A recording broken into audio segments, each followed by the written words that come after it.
I'm Sapna Kumar. I'm a lecturer at Duke Law School, and I'm really glad to be here. GPL version 3 has been a lot of fun watching it slowly unfold and watching all the catfights that have gone on during the different versions that have come out and almost at the finish. And what I really want to focus on today is the threat of patents. I had originally planned on talking more generally about the license, and then Microsoft came with their 235 patents and all hell broke loose. And so I kind of feel like that this is the real threat that's going on, and this is where GPLv3 is going to meet its first test. So that's how I chose that. Just to kind of start things out, I didn't mean to make Torvalds look fat there. That was just a bad formatting.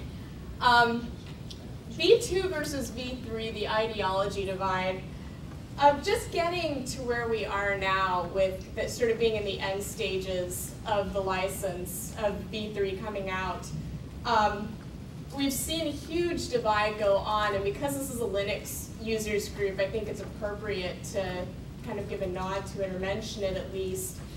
We have on one hand the Torvalds camp, which, and granted this is my own opinion, so feel free to jump in, disagree, or make catcalls, but we see Torvalds taking almost more of a libertarian approach, saying that the point of the license, the point of the GPL isn't about snuffing out proprietary software per se, but rather giving open source a chance to show its superiority and to prevail in the marketplace, basically to create more good software. And then you've got Stallman, who recently we saw go to Cuba.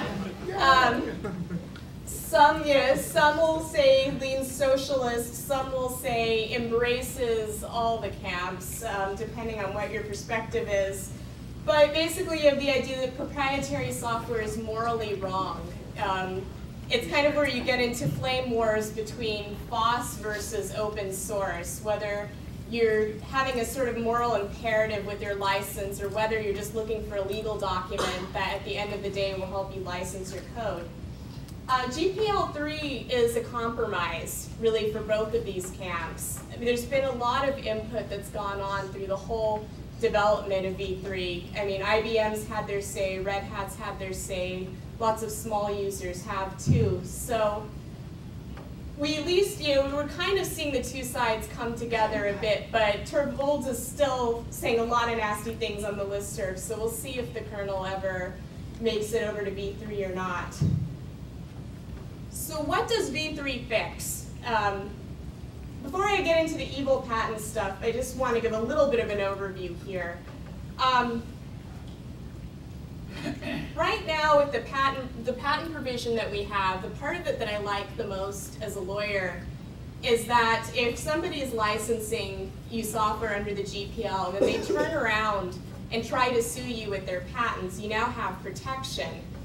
And in the US, this actually isn't too big of a deal because courts generally don't let people give away their stuff or purport to give away their stuff that people can use and then turn around and say, oh, by the way, you have to pay me for it.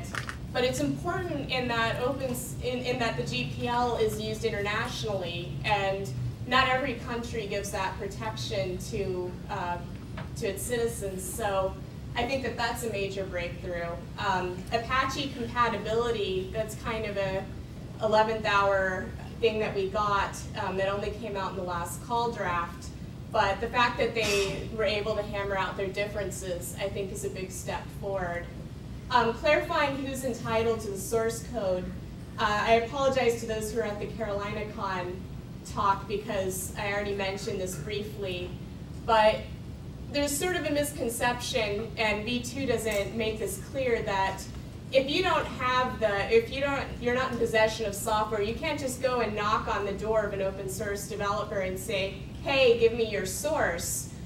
You have to have a copy of the object code first, and then the license gets triggered, and then you can go and request the source code.